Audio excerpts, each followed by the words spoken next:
Hey, my brothers and sisters in Christ, it is Sharon, and I'm back with you on how I study and understand my Bible. Yes, you know, I'm alone in my room. I am empty, prayed up, ready to receive what the Lord has in store for me. Now, you know, me and my routine, everybody is outside the door. It is just God, myself, my Bible, and my notes. Nothing else, nobody else. Chaos of the world is outside the door. They don't get to come in here.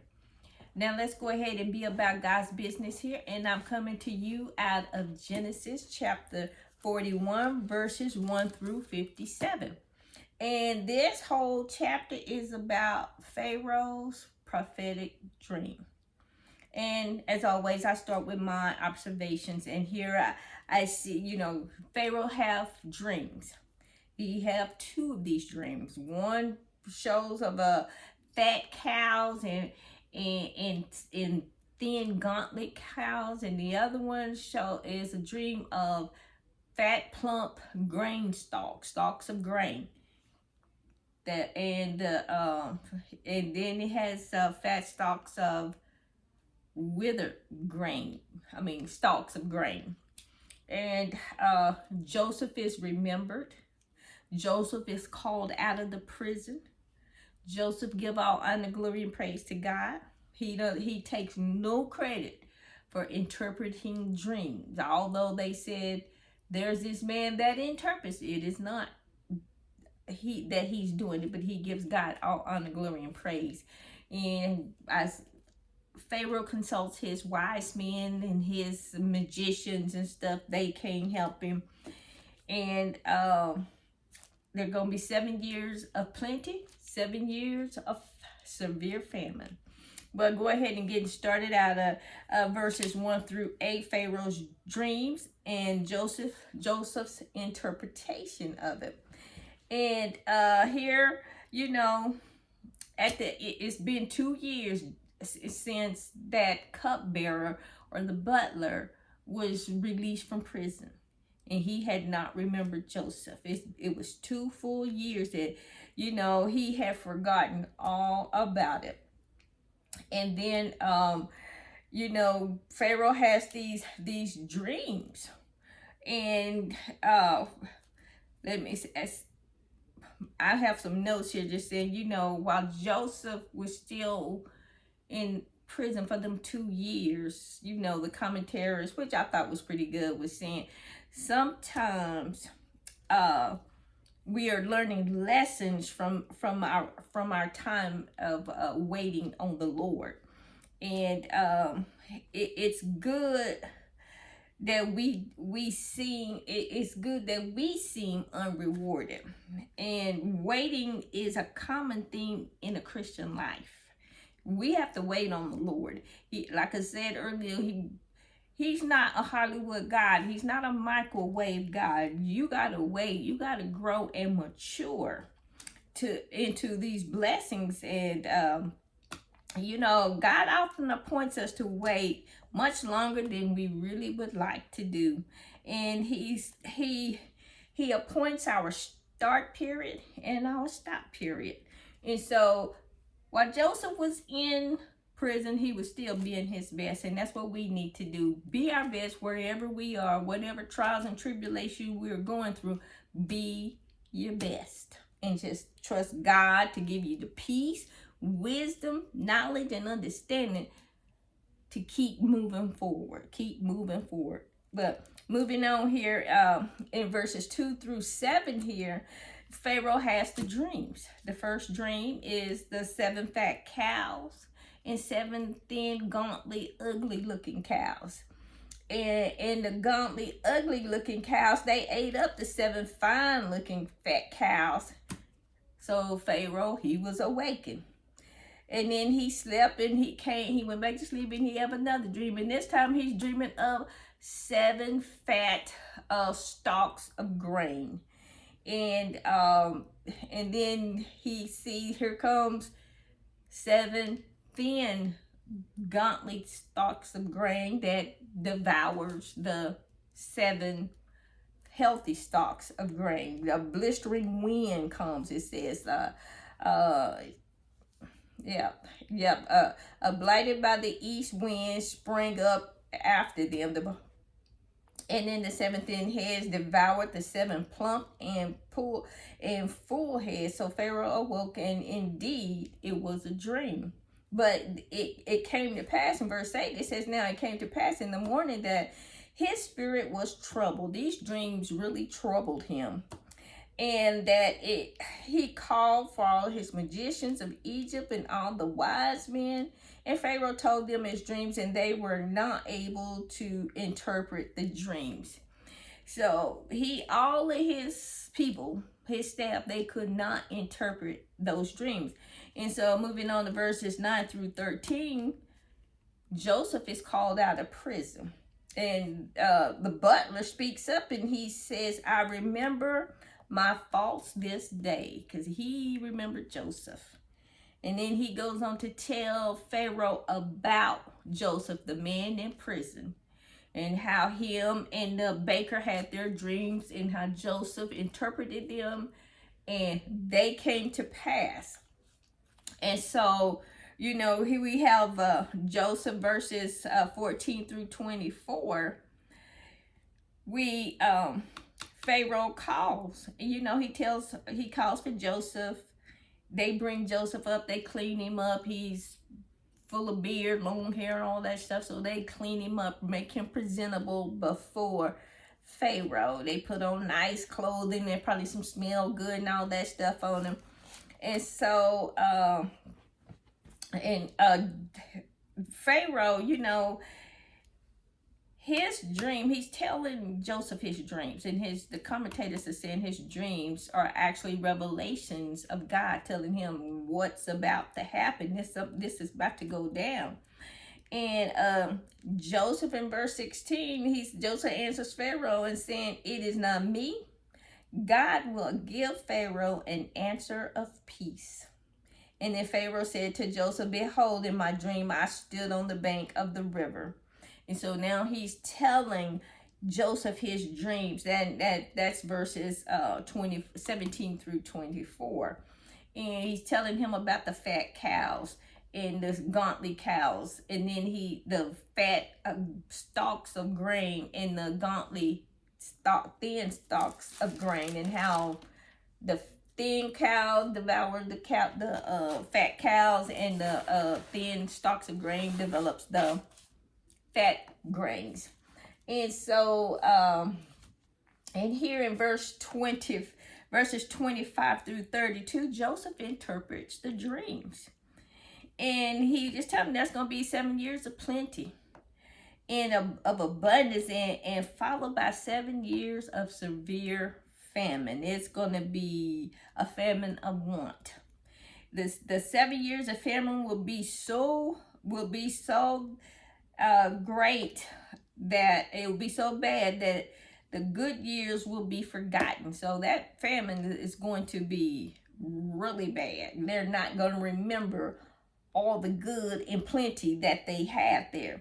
And in verse 31 on through 32 here, the dreams, he said, because he had the dreams back to back, because he dreamed the next night when he went to bed, he had these same dreams again, and Joseph was telling him this is an indication that God definitely intends to do it, and it will certainly come true shortly bring it to pass.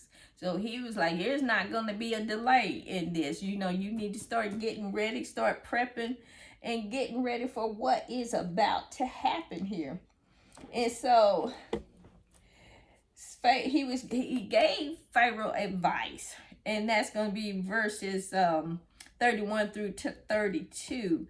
I'm talking 33 through 37. Joseph gives advice to Pharaoh, which is to appoint someone over Egypt to handle the produce of the abundance over abundance.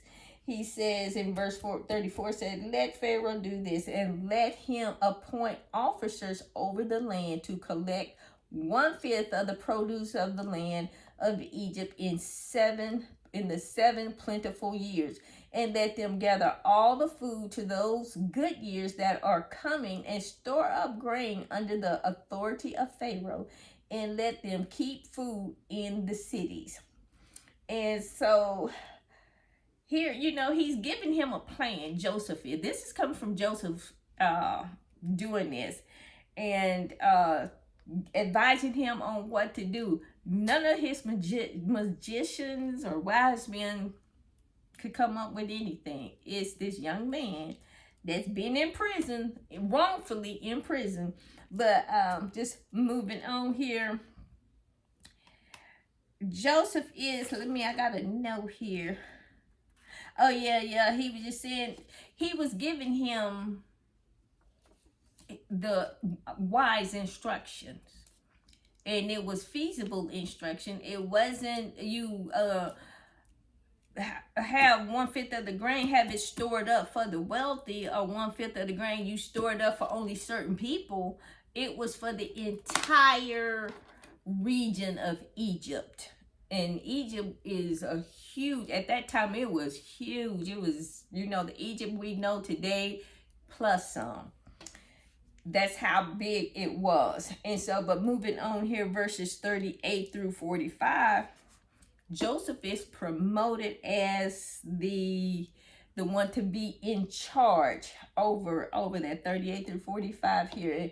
And Pharaoh says, can we find such one as this man, who this a man in whom is the Spirit of God? So he recognizes the Spirit of God in Joseph. He's a pagan leader, a Gentile, but he's recognizing the Spirit of God in Joseph there. And Joseph remained humble, a humble servant of God. He didn't get the big head, and he didn't, take care of himself first and start, living lavishly and anything like that. He did not. He remained humble. He remained faithful there. In verse 40, he says, and you shall be over my house, and all my people shall be ruled according to your word. Only in regard to the throne will I be greater than you. So Joseph went from being in the pit by his brothers, sold into slavery, and then thrown into the penitentiary, to being the second in command over all of Egypt. That's how God works. Now, it took some time for him to get there, probably about, I think it was maybe about 13 years. But God was teaching Joseph the whole time, teaching him to keep his peace, stay in his lane, walk the walk that he had in front of him, and quit not getting out of his lane and getting in somebody else's lane and wanting to be what somebody else is wanting to be. You be who God created you to be. And that's what Joseph was doing. And God will handle the rest of it. And so, verse 41, it says, and Pharaoh said to Joseph, see, I have set you over all the land of Egypt. Then Pharaoh took his signet ring off his hand, and he put it on Joseph's hand, and he clothed him with the garments of fine linen and put gold chain around his neck. So that was just showing his appreciation of Joseph and how he has helped the king, gave the king some insight what's about to go on, gave the king some wise suggestions of how to handle what he was about to face there. And so then we go to for verses 40 through 43, the commentators are saying, just as Adam is made God's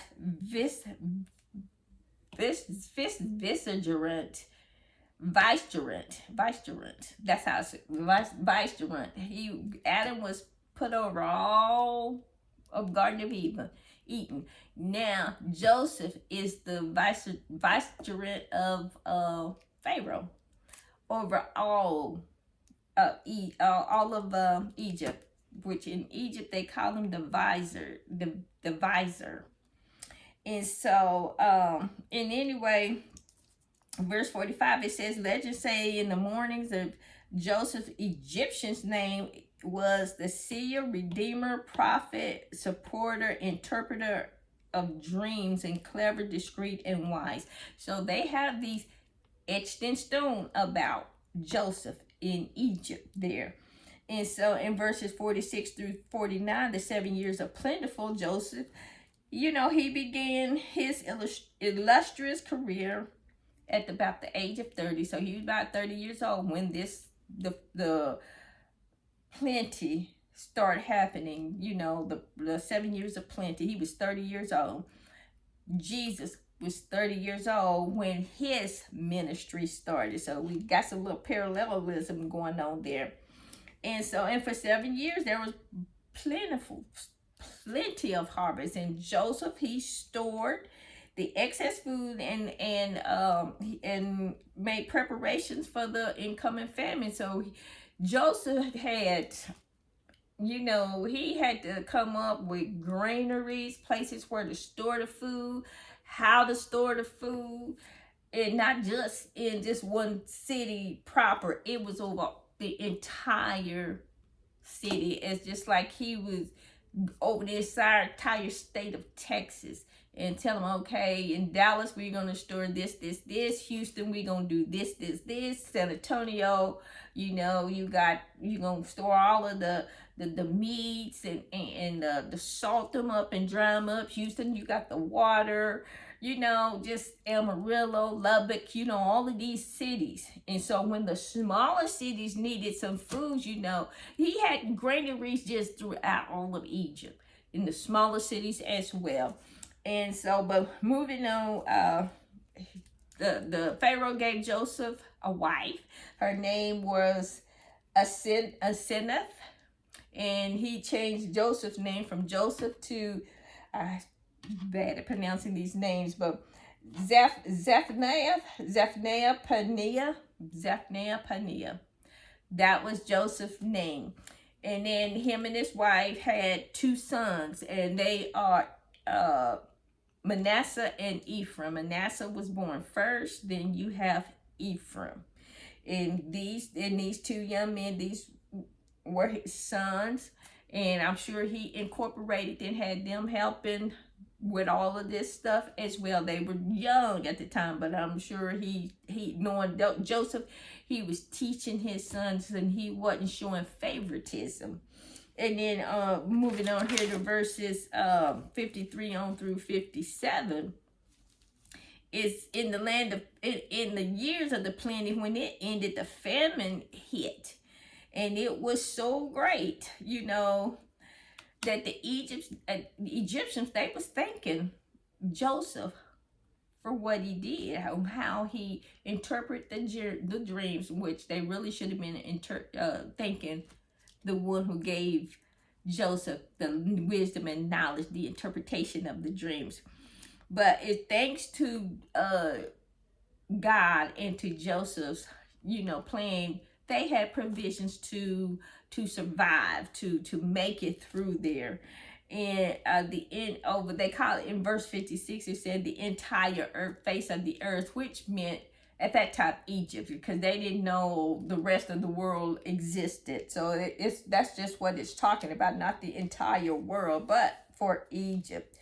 And so all the countries came to Joseph in Egypt to buy grain, because the famine was so severe in all lands. So this meant it was not only in Egypt, but it was up in what that's called, I guess, the Levant, which was from Egypt all the way up to what we would call Iran and Iraq, up in there, in that area there.